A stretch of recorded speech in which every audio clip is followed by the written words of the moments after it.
नमस्कार। मैं राकेश कुमार शर्मा। आज संस्कृत भाषा के वर्ण रूपी एक महत्वपूर्ण विषय के ऊपर अपन अध्ययन करेंगे।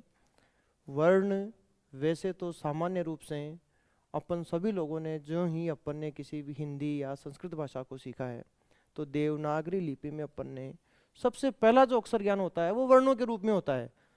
आ ई हो ना।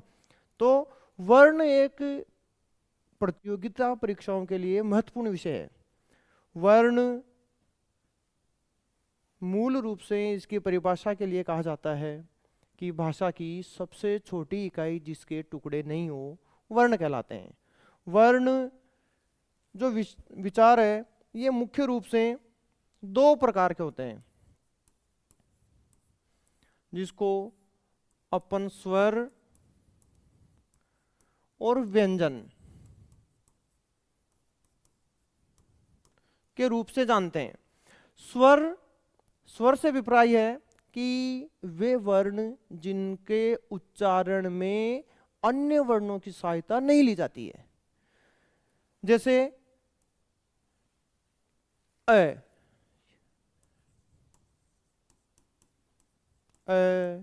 ई, ए आदि।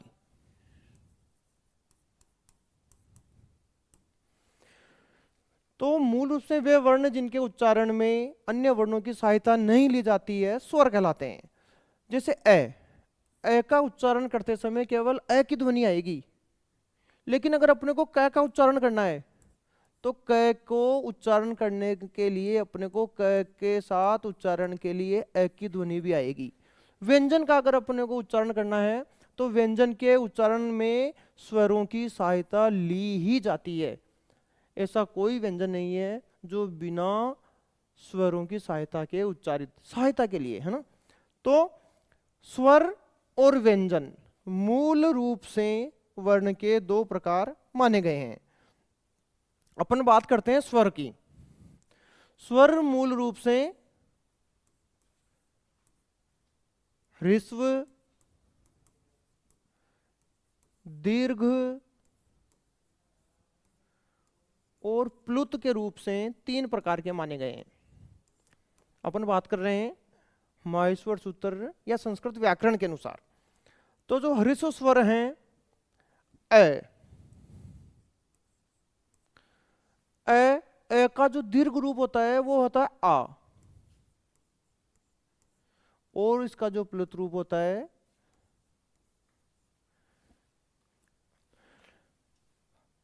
ह्रस्व स्वर से यहां अभिप्राय है कि वे स्वर जिनका उच्चारण करते समय एक मात्रा का समय लगे वो ह्रस्व है। इसी का दूसरा नाम लघु के रूप से भी इनको व्यवहार में कहा जाता है कि लघु स्वर। तो ह्रस्व स्वर जिनके उच्चारण में एक मात्रा का समय लगे, और अगर इस एक मात्रा के समय से दुगना समय लग रहा है तो वो दीर्घ, और इससे अगर उससे भी ज्यादा समय लग रहा है तो प्लुत माना जाता है।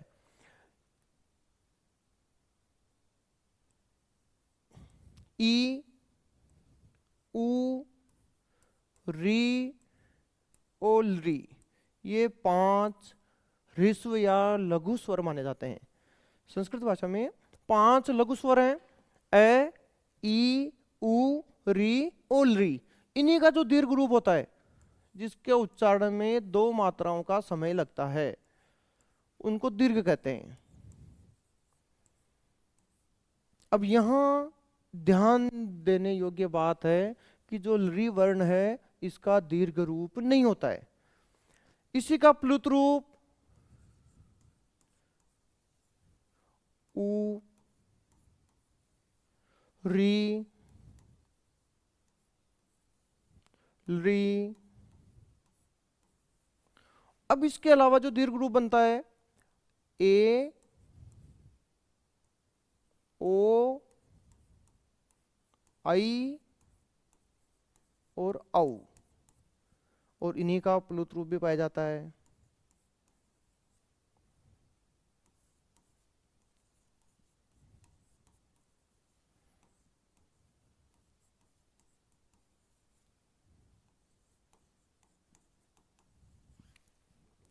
अगर इनको अपन एक बार वापस रिवाइज करें तो वर्णों के जो प्रकार है उसमें प्रथम प्रकार था स्वर। स्वर से यह अभिप्राय है कि वे वर्ण जिनका उच्चारण करते समय अन्य वर्णों की सहायता नहीं ली जाती है। संस्कृत भाषा में 5 लघु स्वर, 1 2 3 4 5, दीर्घ स्वर 1 2 3 4 5 6 7 और 8, कुल मिलाकर 13 स्वर माने जाते हैं। तो ह्रस्व, दीर्घ और प्लुत 3 प्रकार के स्वरों का अपन ने विभाजन देखा है। अ लघु, आ दीर्घ और आ वे वह वर्ण जिनका उच्चारण करते समय में लगभग 3 मात्राओं का समय लगता है, वो प्लुत है। ई के भी 3 रूप हैं। अब विशेषता आती है अपन जो ध्यान देने योग्य बात है कि लरी का दीर्घ नहीं होता। आगे ए ओ ऐ और औ जो वर्ण है उनका लघु नहीं होता। इन वर्णों का लघु नहीं है। अपन बात करें तो ओ का कोई लघु नहीं है, ए का नहीं है, इन चारों का लघु रूप नहीं बनता है। तो ये एक विषय है कि अपन इनके ऊपर ध्यान दें। ये बार बार पूछा जाता है कि ह्रस्व, दीर्घ और प्लुत के रूप से लृ वर्ण है इसका दीर्घ नहीं होता। ए ओ ऐ और औ जो वर्ण है उनका लघु रूप नहीं है। तो संस्कृत ये है कि स्वर की। अब वर्ण का जो दूसरा भेद होता है, वो जो इसका दूसरा भेद है वो है व्यंजन।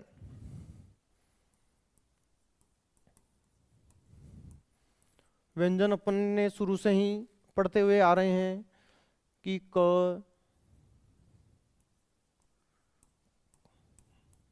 घ, ङ।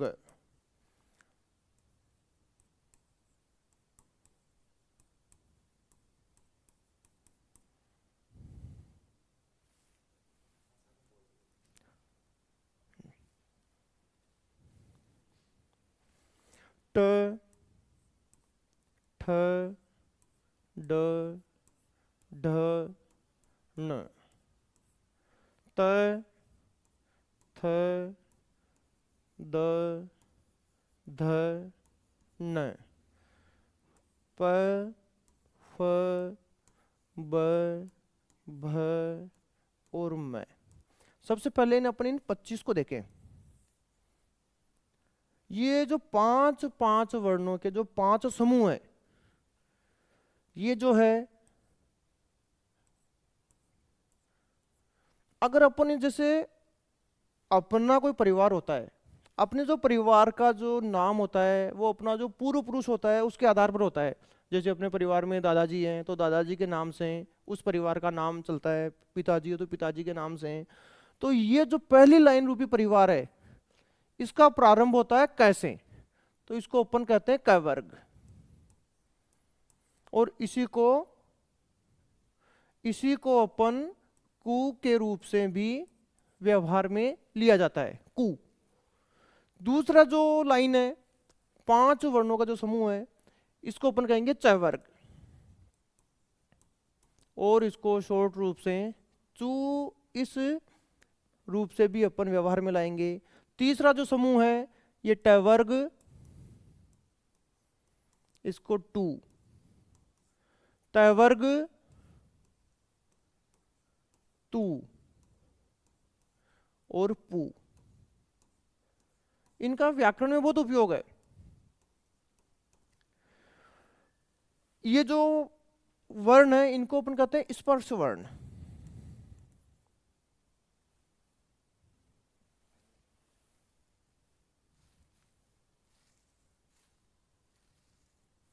इसको अपन कहते हैं स्पर्श वर्ण।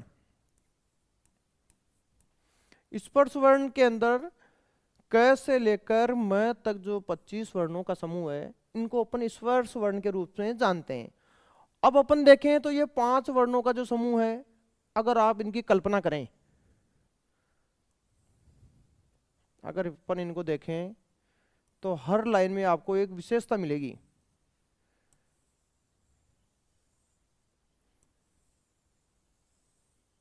ये अपने समूह को जो 5 लाइनों का जो समूह है जिसको अपन कहते हैं स्पर्श वर्ण, इस स्पर्श वर्ण का ये प्रथम वर्ण है।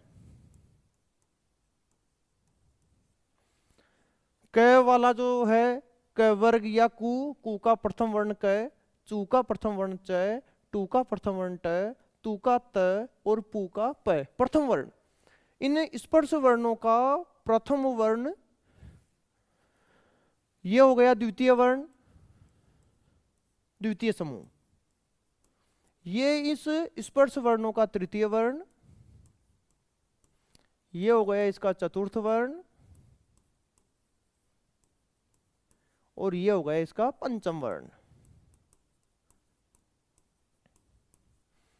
तो अपन ने दो चीजें देखी, एक तो ये जो समूह है, इस समूह को अपन कु के रूप से भी लिख सकते हैं। कु का मतलब होता है क वर्ग, क वर्ग से विपर्य कु, ट वर्ग से विपर्य टू, च वर्ग से विपर्य चू। अगर आप इन पांचों वर्णों को देखें तो इसमें देखिए, आप देखेंगे इसको तो कु, चू, टू, तू और पू। आप एक चीज अगर नोट करें तो पांचों वर्णों में उ आ रहा है, उ, और इस उ की इत संज्ञा हो जाती है, और इत संज्ञा होने से इन पांचों वर्णों के समूह को उदित भी कहा जाता है। उदित, अपन जो आगे व्याकरण पढ़ेंगे उसमें उदित शब्द आएगा। उदित शब्द से अभिप्राय है कि वे वर्ण जिसमें उ की इत संज्ञा हो तो उदित कहलाते हैं। तो ये अपना है स्पर्श वर्ण। स्पर्श वर्णों में अपन ने 5 समूह देख लिए। स्पर्श वर्ण, स्पर्श वर्ण इसलिए कहते हैं कि इन वर्णों का उच्चारण करते समय हवा जो है किसी निश्चित उच्चारण स्थान को स्पर्श करती है, तो स्पर्श वर्ण। इसके बाद में अपन देखें य, र, ल, व, श, श, श और है। इन वर्णों को कहा जाता है ऊष्म वर्ण। ऊष्म वर्ण उष्मा से बना है।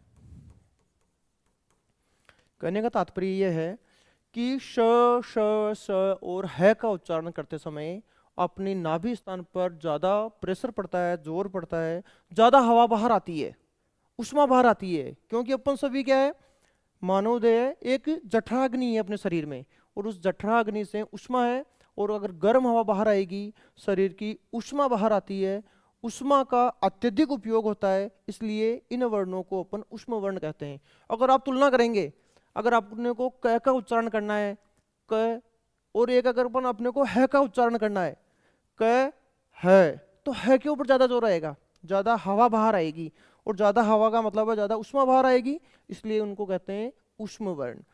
ऊष्म वर्ण और स्पर्श वर्ण के अंतः यानी बीच में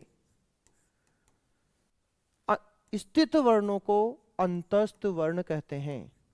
दूसरा तात्पर्य ये हो सकता है कि य, र, ल, व का उच्चारण करते समय हवा बाहर नहीं आती, बहुत कम मात्रा में हवा बाहर आती है, इसलिए अंत, या तो हवा अंदर ही रह जाएगी, अंत यानी अंदर, और या स्पर्श वर्ण और ऊष्म वर्णों के अंत यानी बीच में स्थित जो वर्ण है उनको अपन अंतस्थ वर्ण कहते हैं। और जो बाकी बचे क्ष, त्र और घ, ये है संयुक्त वर्ण। इन वर्णों में केवल एक वर्ण नहीं है,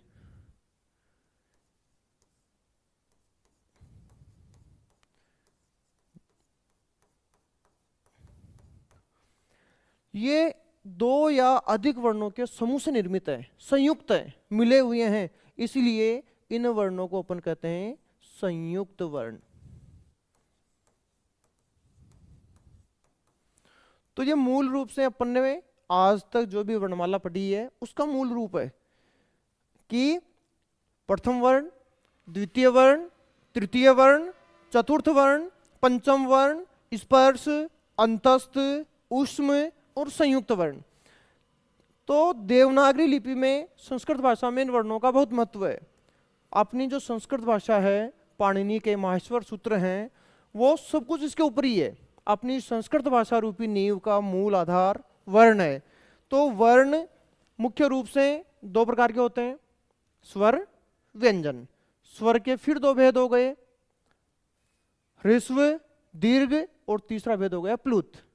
उसके बाद में व्यंजन। व्यंजनों के अपन भेद की बात करें तो स्पर्श वर्ण, अंतस्थ वर्ण, ऊष्म वर्ण और संयुक्त वर्ण।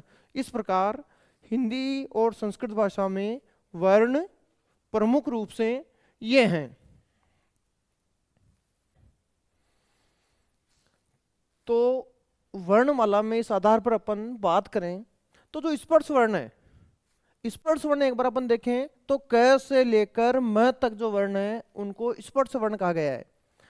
तो इनकी संख्या 5, एक में 5 गुणा 5 25 स्पर्श वर्ण माने गए हैं। य र ल व 4 अंतस्थ और 4 ऊष्म वर्ण। क्ष, त्र और ज्ञ, इन वर्णों को संयुक्त वर्ण माना गया है। इन वर्णों का गिनती नहीं होती है वर्णों के रूप में, क्योंकि ये संयुक्त मिले हुए। क कु में आएगा, श ऊष्म वर्णों में आएगा। इस प्रकार 25, 4 और 4 कुल हो गए अपने 33। 33 वर्ण व्यंजन माने गए हैं। और जो स्वरों की अपन बात करें तो स्वर जो हैं, स्वर वे वर्ण जिनका उच्चारण करते समय अन्य वर्णों की सहायता नहीं ली जाती है। मुख्य रूप से 3 थे, ह्रस्व, दीर्घ और प्लुत।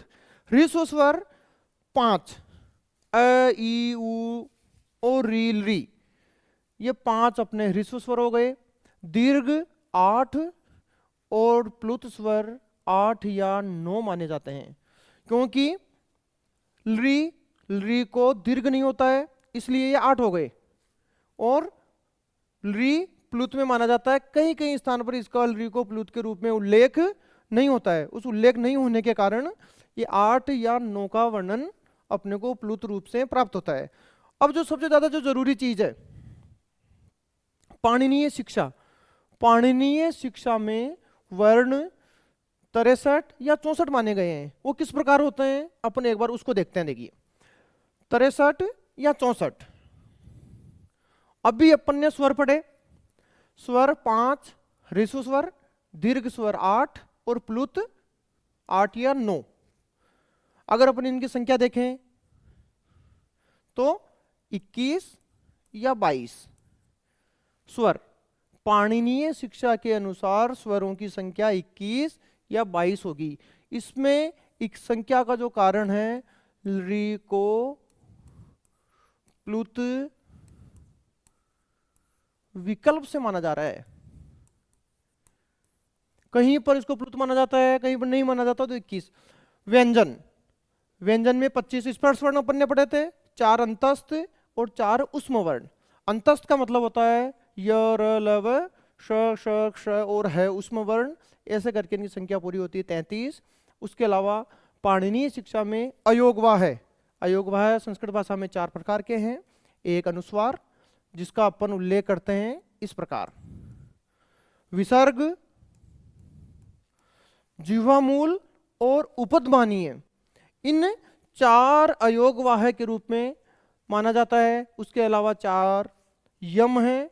यम का मतलब होता है द्वित्व, जिनका 2 बार लगातार उच्चारण होता है, क क ख ख ग ग घ घ। तो ये 4 यम हो गए। और एक ळ, ळ जो संस्कृत भाषा में है, इसको दुहु स्पृष्ट वर्ण माना जाता है। इस प्रकार अगर अपन इनको सबको काउंट करें तो 21 या 22 प्लस 25, 4 अंतस्थ, 4 ऊष्म, 4 अयोगवाह, 4 यम और 1 दुस्पृष्ट वर्ण ळ। अगर अपन इन सबका अपन देखें, इनको अगर इनका अपन योग करें, सर्व योग, 21 प्लस 25, 4 और 21 25, 25 50, 54, 58, 62 और 1 63। और यदि अपन 22 को काउंट करें तो 64। तो इस प्रकार पाणिनीय शिक्षा में वर्णों की संख्या 63 या 64। 63 का मतलब है यदि री को प्लूत के रूप में नहीं गिना जाए तो 63, और अगर गिना जाए तो 64। तो इस प्रकार ये अपने वर्ण हैं। वर्ण मुख्य रूप से पाणिनीय शिक्षा के अनुसार है, तो ये अपने 63 या 64 वर्ण हैं। अब इन सारे वर्णों के आधार पर अपन उच्चारण स्थान आते हैं।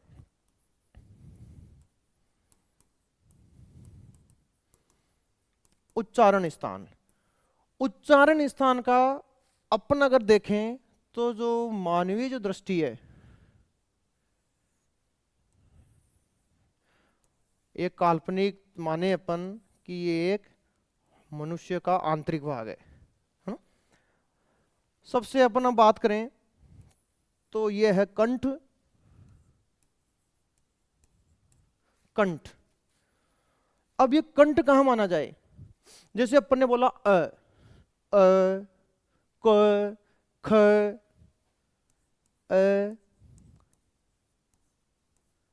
क वर्ग। कु का मतलब होता है क वर्ग। अपने स्पर्श वर्णों के जो पहले वाले थे उसमें पढ़ा कि कु का मतलब क वर्ग है, और विसर्ग, ये इनका उच्चारण स्थान कंठ से होता है। अगर अपन बोल के भी देखें जैसे क, तो यहां से आपको कंपन महसूस होगा, यहां पर आपके भाग के ऊपर जोर महसूस होगा, क। दूसरा है दांत,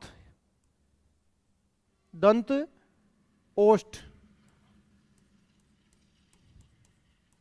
होठों के पास में है दंत, दंत के पास में है तालु, तालु के पास में है मूर्धा,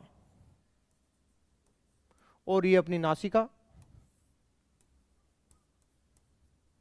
तो संस्कृत भाषा में इन उच्चारण स्थानों का बहुत महत्व है।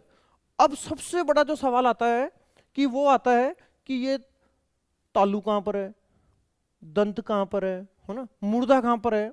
तो इसका सबसे अच्छा एक ही तरीका है, जैसे अपने को बोलना है प वर्ग,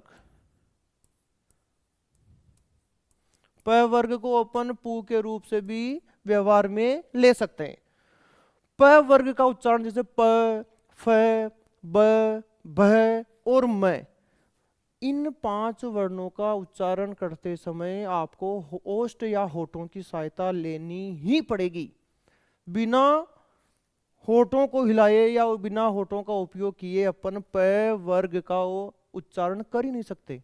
अगर आप भी कोशिश करें तो बैठे बैठे साथ में तो बोल के देखो एक बार प, लेकिन होठ नहीं हिलाने हैं। अगर होष्ठ, दंत, त वर्ग, मोटे मोटे रूप से बता रहे हैं अपन, फिर और देखेंगे। त वर्ग का मतलब हो गया कि त वाली लाइन का समूह, त, थ, द, ध, न। त अगर अपन बोलेंगे तो दांतों के थोड़ा सा ऊपर अपनी जीभ स्पर्श होगी, त। एक बार बोल के देखें त, लेकिन जीभ को दांतों के स्पर्श नहीं करवाना है, करी शुद्ध उच्चारण नहीं कर पाएंगे अपन, पता नहीं कौन सी भाषा आएगी। तो दंत, अब दंत के अपन थोड़ा सा ऊपर चलें, च वर्ग, च, छ, ज, झ, य। तो एक बार बोलो त और च, त और च का जो भेद है, त जहां स्पर्श हो रहा है वो भाग दंत है, च वर्ग उसके ऊपर हो रहा है तो तालु है, उसके ऊपर आता है ट वर्ग। ट, ठ, ड, ढ, ण, त, त दंत, च दांतों से थोड़ा सा ऊपर तालु, और ट उससे भी थोड़ा सा ऊपर मूर्धा। तो ये उच्चारण स्थान अपने। अब नासिका, नासिका का मतलब होता है पंचम वर्ण। पंचम वर्ण, अपन ने पंचम वर्ण पढ़ा था, देखिए ये कु, कु का मतलब होता है प्रथम क वर्ग। कु का अभिप्राय है कि क की पूरी लाइन क वर्ग के रूप में मानी जाएगी या कु के रूप में इसका व्यवहार किया जाएगा। क वर्ग में 5 स्पर्श वर्णों का जो पहला अक्षर है वो प्रथम वर्ण, ये जो द्वितीय अक्षर है वो द्वितीय वर्ण, ये जो तृतीय अक्षर है वो तृतीय वर्ण, चतुर्थ और पंचम वर्ण। इस पंचम वर्ण का उच्चारण स्थान नासिका। तो इन पंचम वर्ण का उच्चारण नासिका से भी किया जाता है। इस प्रकार अपन देखते हैं कि उच्चारण स्थान का जो सबसे जरूरी वस्तु है, ये अपने शरीर में उच्चारण स्थान है। अपने को उच्चारित करते समय इन व्यक्तिगत या विशेष स्थानों का उच्चारण में विशेष योगदान है, और जिस जिस स्थान का योगदान है उसी के आधार पर अपन उच्चारण स्थानों को देखते हैं। अब उच्चारण स्थान का जो सबसे प्रमुख बात है वो ये है उच्चारण सूत्र। अकुह विसर्जनीयानाम कंठ। कंठ,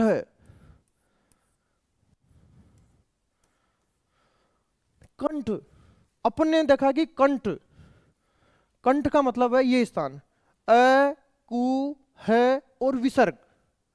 अ कु का मतलब होता है क वर्ग। क वर्ग में पूरा आएगा क ख ग घ और ङ, ये क वर्ग। ए में आ दोनों आ जाएंगे। ए क वर्ग है और विसर्ग का उच्चारण स्थान कंठ है। इन वर्णों का उच्चारण करते समय कंठ के ऊपर ज्यादा योगदान होता है। कु का मतलब होता है क वर्ग। अपन ने उसमें पढ़ा था कि कु को उगित है ना, उदित। कु चू टू तू पू, तो इनको उदित कहा जाता है क्योंकि इसके अंदर उकार की इत संज्ञा है। तो ए क वर्ग है और विसर्ग का उच्चारण स्थान कंठ माना गया है। अकु है विसर्जनीया नाम कंठ। अ क वर्ग है और विसर्ग का उच्चारण स्थान कंठ माना गया है। दूसरा था अपने तालु। तालु, तालु से विप्राय है ई च वर्ग, ई च वर्ग य और श, इनका उच्चारण स्थान है तालु। ई चू का अभिप्राय है च वर्ग। च वर्ग का मतलब है च छ ज झ य।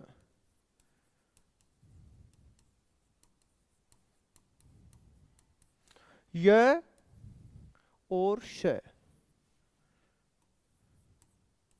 इन वर्णों का उच्चारण स्थान तालु है। तालु से विप्राय दांत से थोड़ा सा ऊपर। त, त से अपन बोले च, च छ ज झ, जहां से अपनी जीभ स्पर्श कर रही है वो भाग तालु है। तीसरा सूत्र उच्चारण स्थान है अपना मूर्धा। मूर्धा से विप्राय है कि री टू, टू का विप्राय है ट वर्ग। ट वर्ग से यहां विप्राय है कि ट वर्ग। ट ठ ड ढ और न, र श। अब ये बार बार सवाल आता है श का प्रयोग। श का उच्चारण स्थान क्या है? तो अपने को ये सूत्र याद होगा यशा, यस, यश, यश। य का जो उच्चारण स्थान है वही श का उच्चारण स्थान है। र श, र का उच्चारण स्थान मूर्धा, तो श का उच्चारण स्थान भी मूर्धा। तो इन वर्णों का उच्चारण स्थान मूर्धा है। री, री, री, इनका उच्चारण स्थान मूर्धा को माना गया है। ऋतु रसाणाम मूर्धा। अकूह विसर्जनीयानाम कंठ, ईचु यशानाम तालु, ऋतु रसाणाम मूर्धा। अगला अपन देखते हैं दंत। ली, तू से मतलब है त वर्ग। त वर्ग से अभिप्राय है कि त, थ,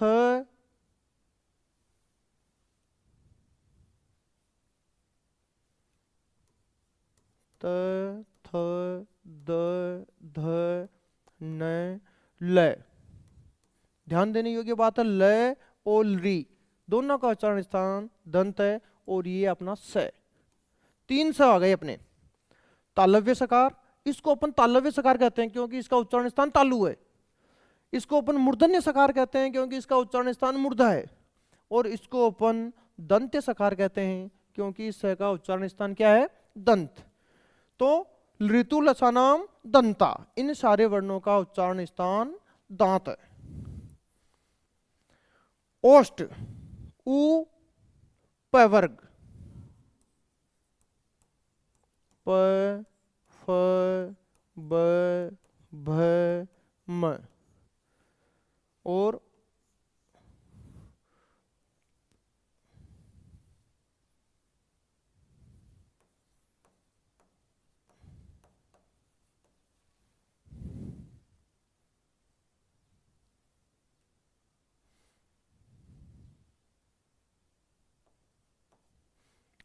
ये पू, अगर अपन इसका देखें तो पू प्लस उपदमानीय, इसलिए बड़ा ऊ हो गया है ना। ऊ और ऊ मिलकर अकस अवर्णीय दीर्घ सूत्र से दीर्घ हो गया। तो ऊ प वर्ग और उपदमानीय का उच्चारण स्थान ओष्ठ।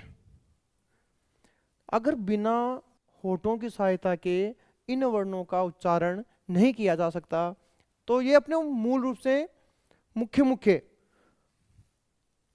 अपन इसके आगे देखेंगे तो नासिका, नासिका का अपन ने वहां पर देखा था कि पंचम वर्ण, नासिका ये अपन ने पंचम वर्ण पढ़ा था। नासिका का उच्चारण स्थान है पंचम वर्ण। पंचम वर्ण का मतलब हो गया ये पांचवा वर्ण, क वर्ग का पंचम वर्ण, च वर्ग का पंचम वर्ण, ट का, त का और प का पंचम वर्ण नासिका के द्वारा उच्चारित होता है। पंचम वर्ण नासिका।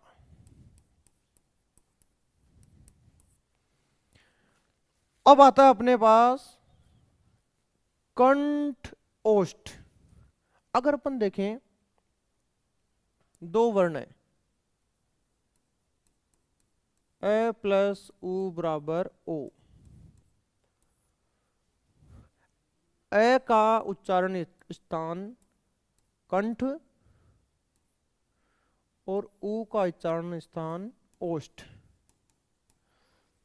तो ओ और औ का उच्चारण स्थान ओ औ, इन दोनों वर्णों का जो उच्चारण स्थान है कंठ और ओष्ठ। कहने का तात्पर्य है इन वर्णों को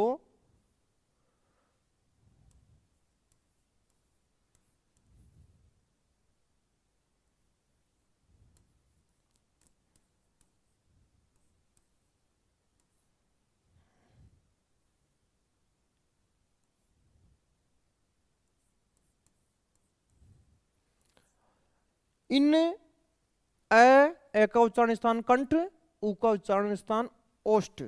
तो ओ और औ का उच्चारण करते समय कंठ और ओष्ठ होठ दोनों का उपयोग किया जाता है, इसलिए ओ और औ का उच्चारण स्थान कंठ ओष्ठ माना गया है। वकारस्य दंतोष्ठो, ये बहुत इंपॉर्टेंट चीज है, ये बार बार आता है। पर्टिकुलर जो वह वर्ण है दांत और ओष्ठ दोनों के उपयोग किससे बोला जाता है, वकारस से दंतोष्ठौ, ओ और औ का कंठोष्ठम। जिह्वामूल से जिह्वामूलम, जिह्वामूल जो पद हैं उनका उच्चारण स्थान जिह्वा के मूल से किया जाता है। और अनुस्वार दो बार बार पूछे जाते हैं, अनुस्वार का उच्चारण स्थान भी नासिका। तो नासिका के दो हो गए, पंचम वर्ण और अनुस्वार। अनुस्वार और पंचम वर्ण का उच्चारण स्थान नासिका है, जिह्वा मूल का उच्चारण स्थान जिह्वा मूल है। वकारस्य दंतोष्ठम, वकार का उच्चारण स्थान दांत है, ओ का कंठोष्ठ है। इसी प्रकार अगर अपन एक देखें तो अंतिम जो उच्चारण स्थान का सूत्र है ए दई तौ, कंठ तालु। कहने का तात्पर्य है ए, आपने अगर गुण संधि पढ़ी है तो ए बनता है अ प्लस ई, रमा प्लस ई रमेश, है ना। तो ए का उच्चारण स्थान है कंठ और ई का उच्चारण स्थान है तालु। तो ए और आई का उच्चारण स्थान है कंठ तालु। पंचम वर्ण और अनुस्वार नासिका, ओ औ कंठोष्ठ, वकार का व का दंतोष्ठ, जिह्वा मूल का जिह्वामूलम, नासिका अनुस्वारस्य, अनुस्वार का नासिका, और ए दयितो, ए और ऐ का उच्चारण स्थान कंठ तालु। कंठ और तालु, ए जो वर्ण है वो गले से भी बोला जाएगा और तालु, है ना, इन दोनों चीजों का उपयोग किया जाता है। तो कंठ तालु, तो ये अपने उच्चारण स्थान है। उच्चारण स्थान अपने शरीर में सूत्र 11 हैं और मूल रूप से जो उच्चारित स्थान है वो है 7।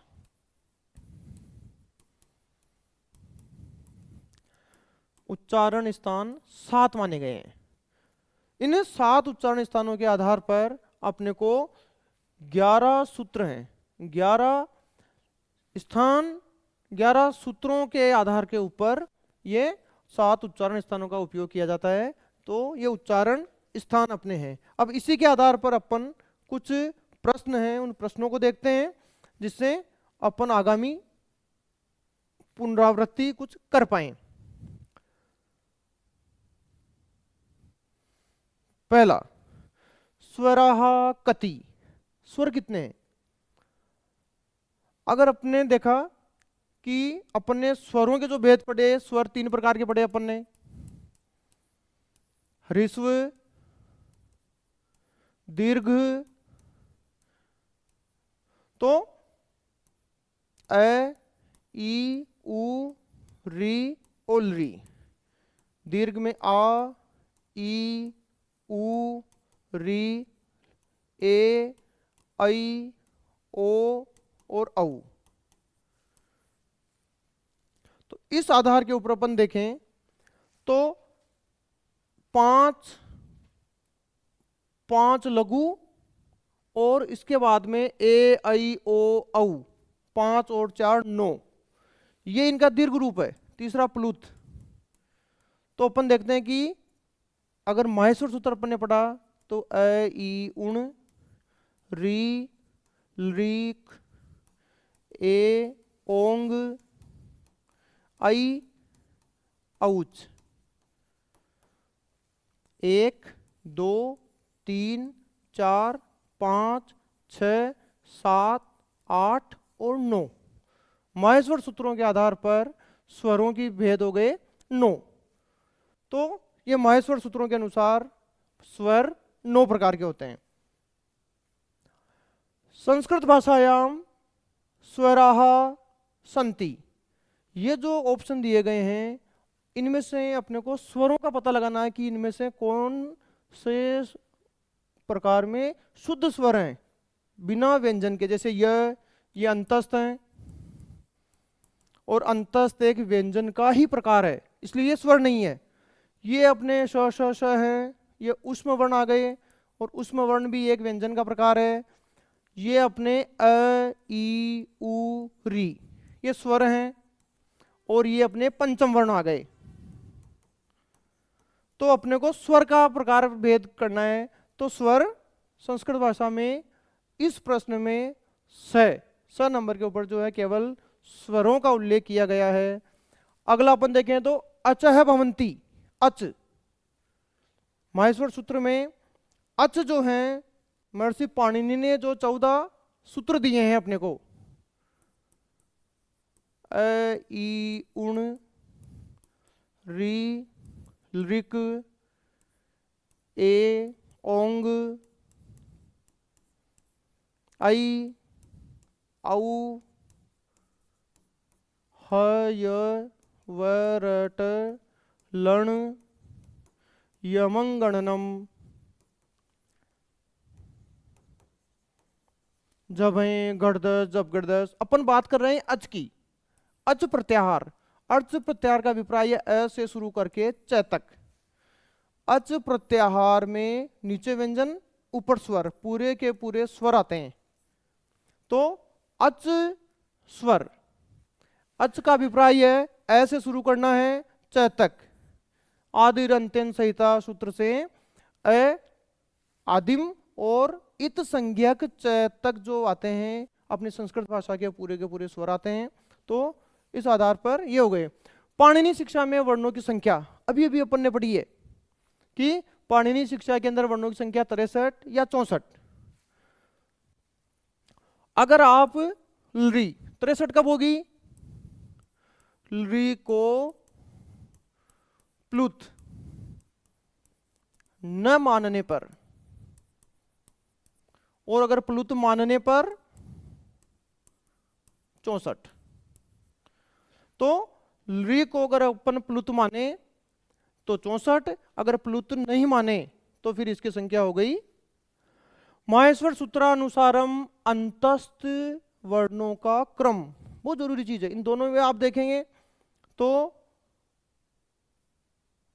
अपन ने ह, माहेश्वर सूत्र लिख रहा हूं, ह य व र ट लण, य यमंगणनम जभें यण, य आदि वर्ण, न इत संज्ञक वर्ण। य से लेकर न तक जो वर्ण है उनका क्रम य व र ल, य व र ल। ये इसको देखें तो वह पहले आ गया इसलिए नहीं होगा। य र ल व, य व र ल, यहां पर व नहीं आने से यह भी नहीं हुआ। य व उल्टे सीधे हो गए और य व र ल। अगर अपन अपनी हिंदी वर्णमाला में देखें तो प फ ब भ म, य र ल व, ये अपनी हिंदी वर्णमाला का है और ये संस्कृत भाषा के माहेश्वर सूत्रों के अनुसार ये क्रम आएगा। ह य व र ट लण, य व र ल, य व र ल। एक बार इस चीज को अपन ध्यान से देखें ताकि सही हो पाए। अंतस्थ वर्णासंति, अंतस्थ वर्ण उष्म वर्ण और स्पर्श वर्णों के बीच में जो वर्ण स्थित होते हैं अंतस्थ। ह श ये उष्म वर्ण है, ये अपने स्पर्श वर्ण, और ये स्पर्श या पंचम वर्ण। तो ये अंतस्थ वर्ण, जिन वर्णों का उच्चारण करते समय अपन वर्णमाला का हिसाब देखें तो स्पर्श वर्णों के बाद और उष्म वर्णों के मध्य में जो स्थित वर्ण है वो अंतस्थ वर्ण है। अगर अगला अपन देखें उष्म वर्ण, आपके पास 4 वर्ण हैं, इन 4 वर्णों में उष्म वर्ण कौन से हैं? माहेश्वर सूत्रों के अनुसार शल जो प्रत्याहार है वो उष्म वर्ण माना गया है। शल प्रत्याहार में क्या क्या आता है?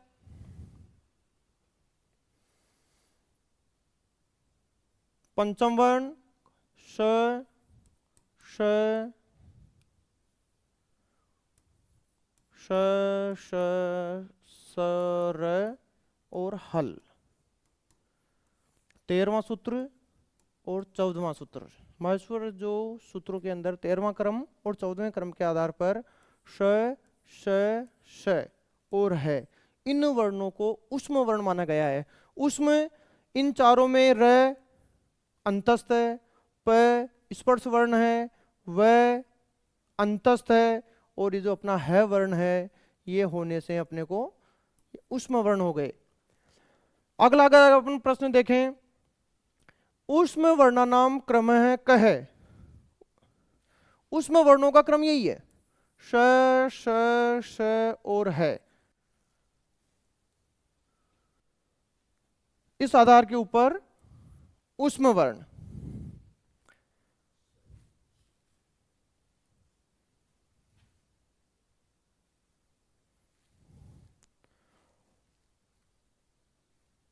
इसमें ये बड़ा होने के कारण ये नहीं होगा।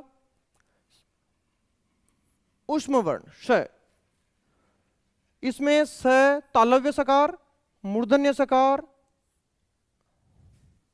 इस प्रकार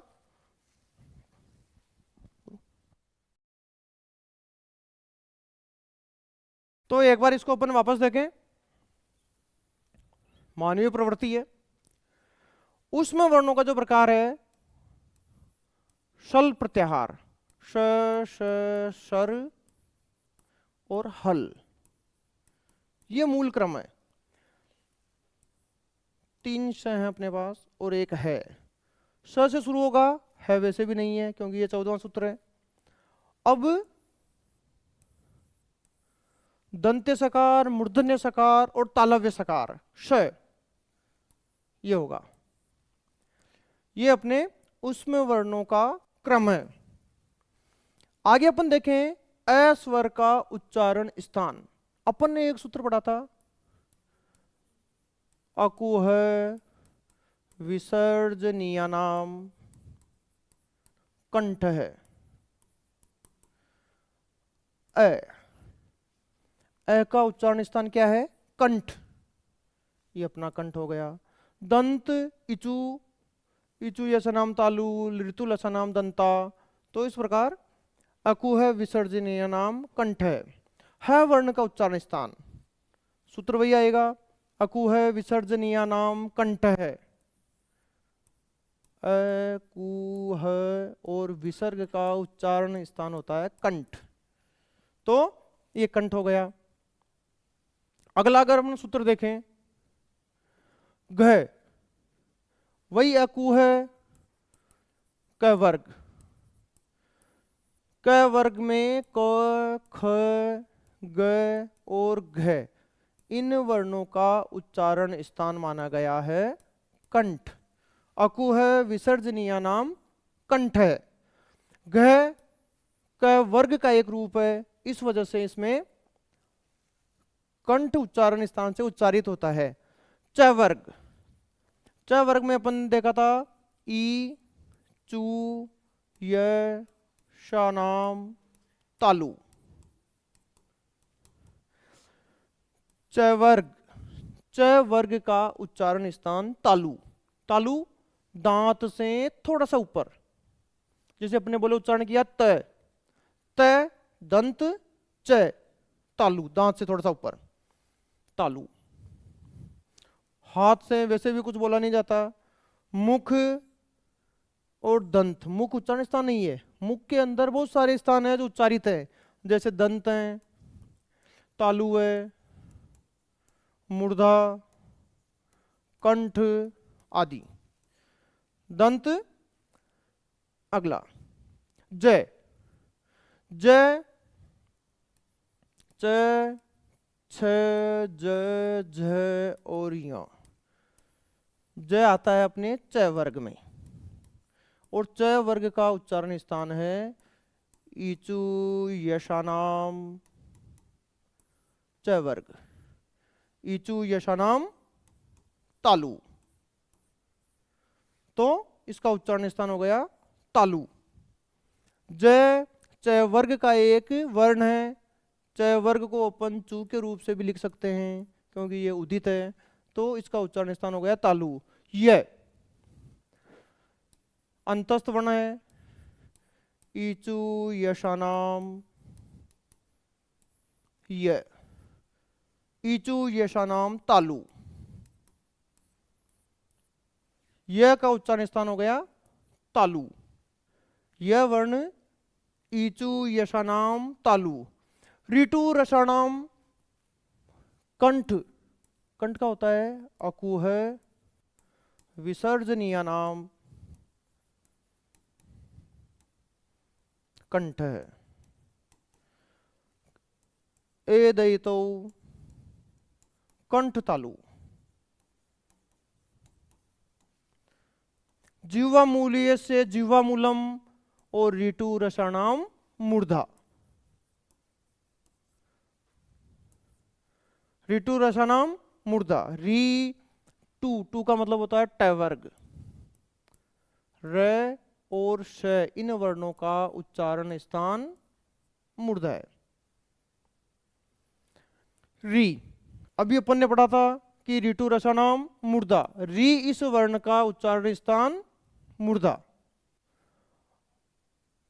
अगला अपन देखें तो मूर्धा उच्चारण स्थानम कथ्यते। मूर्धा इन चार वर्णों में से किस वर्ण का उच्चारण स्थान है? मूर्धा का मतलब हो गया री, ट वर्ग, रसानाम, मूर्धा। री, ट वर्ग, र और श इन चार वर्णों का उच्चारण स्थान मूर्धा मानी गई है। र आ गया, यह नहीं है, न नहीं है और ल भी नहीं है। इस प्रकार र इन चार वर्णों का उच्चारण स्थान मूर्धा मानी गई है। र ऋतु रसानाम।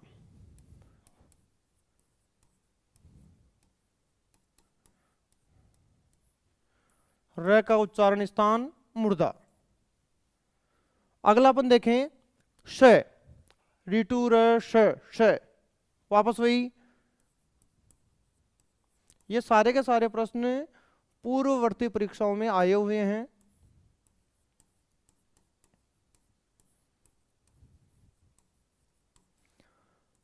श वर्ण, इसका उच्चारण स्थान मूर्धा। ऋतु रसाणाम मूर्धा। मूर्धा उच्चारणम, उच्चारण स्थानम अस्ति। मूर्धा री, ट वर्ग, र और श इनका उच्चारित स्थान है। वह वकार से दंतोष्टौ, दांत और होठ का उच्चारित स्थान है। र, ट वर्ग, र और श का उच्चारण स्थान मूर्धा। क, अकुह विसर्जनीय नाम कंठ। क का उच्चारण स्थान कंठ।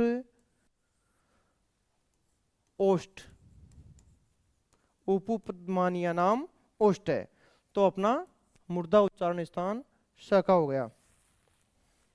अगर अपन आगे देखें तो मूर्ध स्थानीय वर्ण वर्तते। स तालव्य, ऋतु लसानाम दंताः। स वर्ण दांत का है, दंत। उपदमानिया नाम ओष्ठौ। अकुह विसर्जनीय नाम कंठ और ऋतु रसानाम मूर्धा। ये बार बार पूछा जाता है मूर्धा से संबंधित। मूर्धा री वर्ण, री वर्ण का उच्चारण स्थान हो गया मूर्धा। ऋतु लसानाम कंठ, कंठ का अकु है, अकु है और विसर्ग का उच्चारण स्थान कंठ है। जिह्वा का जिह्वा मूल है। मूर्धा ऋतु रसानाम, री, ट वर्ग, र और श का उच्चारण मूर्धा है। ओल ऋतु लसानाम दंता। तो लरी और टू का उच्चारण स्थान दांत हो गए। लरी अपन ने जो पहला लिखा ऋतु लसानाम, री, त वर्ग और लय, री और लय दोनों का उच्चारण स्थान क्या है? दांत। तो ये अपना दंता हो गए। अगला अपन देखें त वर्ग से ऋतु लसानाम,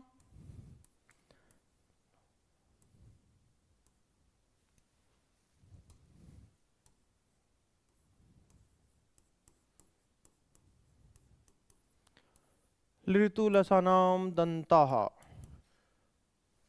त वर्ग, त वर्ग का उच्चारण स्थान माना गया है दंत। ये अपना त वर्ग का उच्चारण स्थान हो गए दंत। थ, थ वर्ण से अभिप्राय यहां पर है त वर्ग का। त वर्ग में जो 5 वर्ण आते हैं त, थ, द, ध और न। थ से यहां अभिप्राय है त वर्ग का द्वितीय वर्ण। त वर्ग का उच्चारण स्थान है ऋतु लसा नाम दंत सूत्र से।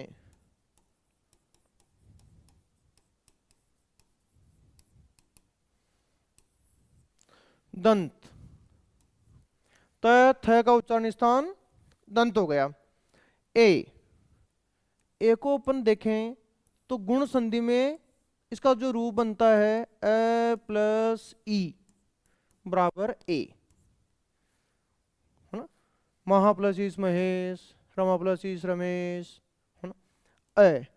अकु है विसर्जनीय नाम कंठ और इचु यशा नाम तालु। तो इन दोनों को दो उच्चारण स्थानों से एक का उच्चारण किया जाता है, इसलिए एक का उच्चारण स्थान हो गया कंठ तालु। ये अपना ए का उच्चारण स्थान हो गया। ओ, अगर आप ओ को देखें, ओ में भी अपन देखें तो ए प्लस उ बराबर ओ। महा प्लस उदय महोदय, सर्वोदय, सर्व प्लस उदय, सर्व प्लस उदय, तो क्या बनता है सर्वोदय। ए और उ मिलकर ओ बन रहा है। ए का उच्चारण स्थान कंठ, उ का उच्चारण स्थान क्या हुआ उपु पद्मानिया नाम। उ प वर्ग उ का उ बोलने में अपने होठों की सहायता ली जाती है। उ ओष्ठ, तो ओ का उच्चारण स्थान हो गया कंठ ओष्ठ। ये उ का उच्चारण स्थान हो गया अपना कंठोष्टम। औ वही स्थिति है कंठोष्टम। अनुस्वारस्य सूत्र एक छोटा सा सूत्र है, नासिका अनुस्वारस्य। अनुस्वार का उच्चारण स्थान है अपनी नासिका। नासिका दो चीजों का उच्चारण स्थान है, एक तो अनुस्वार का, एक पंचम वर्ण का। अपनी नासिका की सहायता से दो अनुस्वार और पंचम वर्ण, नासिका अनुस्वारस्य। लृ वर्णस्य कति भेदा सिद्धांत कौमुद्यानुसारम संति। अपने स्वर पढ़े, स्वर के 3 भेद हो गए, ह्रस्व, दीर्घ और प्लुत।